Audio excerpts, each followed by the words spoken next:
चंद्रपुर गांव में एक पुराने घर के बारे में अफवाहें थीं। लोगों का कहना था कि वहां रात को अजीब सी आवाजें आती थीं और उस घर के आसपास एक रहस्यमय काला सिंदूर हमेशा बिखरा रहता था। गांव के लड़के लड़कियां उस घर के पास जाने से डरते थे, लेकिन आदित्य, एक जिज्ञासु युवक, किसी भी डर से अनजान था। वह हमेशा से रहस्य और इतिहास में रुचि रखता था और इस बार उसने तय किया कि वह इस पुराने घर का सच जानकर रहेगा। एक रात जब चांद का हल्का सा प्रकाश उस घर पर पड़ रहा था, आदित्य घर के पास पहुंचा। उसकी दिल की धड़कन तेज हो रही थी, लेकिन उसने खुद को समझाया कि यह सब सिर्फ गांव के बच्चों की कल्पना है। घर के दरवाजे से वह धीरे धीरे अंदर घुसा और जो उसने देखा वह उसकी कल्पना से भी परे था। घर के अंदर अंधेरा था और दीवारों पर पुराने समय के चित्र लटके हुए थे। जैसे ही आदित्य ने एक कमरे का दरवाजा खोला, उसका सामना एक जड़ी बूटी से सजी अलमारी से हुआ।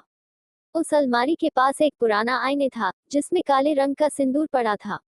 उसकी आंखें चौंकी, उसने महसूस किया कि इस सिंदूर में कुछ रहस्यमय था। अचानक उसकी गर्दन में ठंडक दौड़ गई, जैसे कुछ हल्का सा छुआ हो।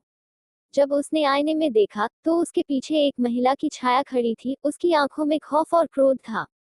आदित्य ने डर के बावजूद महिला से सवाल किया, तुम कौन हो और यह सब क्या है?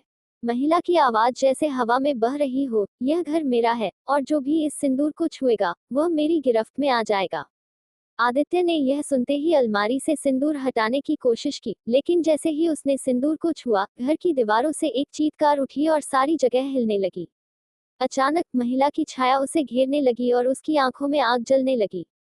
आदित्य को लगा कि अब वह बच नहीं पाएगा, लेकिन तभी उसे याद आया कि पुराने समय में इस सिंदूर को उतारने का एक तरीका था। उसने अपनी जेब से एक पुरानी किताब निकाली, जिसे उसने गांव के एक बुजुर्ग से सुनी थी। उसने किताब खोलकर उस रहस्यमय मंत्र को पढ़ना शुरू किया। जैसे जैसे वह मंत्र बोलता गया, महिला की छाया धीरे धीरे कमजोर होने लगी और आखिरकार गायब हो गई। सिंदूर की काली धाराएं हवा में घुल गईं और अचानक सब कुछ शांत हो गया। घर की दीवारों से वह अजीब सी ध्वनियां भी बंद हो गईं।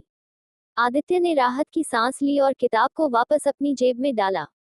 आदित्य ने घर से बाहर निकलते हुए एक आखिरी बार उस पुराने घर को देखा। आज रात वह सच में एक रहस्य सुलझा चुका था और काला सिंदूर अब उस घर में नहीं था। आदित्य ने यह वादा किया कि वह फिर कभी उस घर के पास नहीं जाएगा, लेकिन उस रात की खौफनाक यादें उसे हमेशा के लिए सता सकती थीं। अब गांव के लोग उस घर के पास बिना डर के गुजरते थे, लेकिन आदित्य जानता था कि कुछ रहस्यों का पर्दा कभी नहीं उठता और कुछ शक्तियां हमेशा के लिए अंधेरे में छिपी रहती हैं।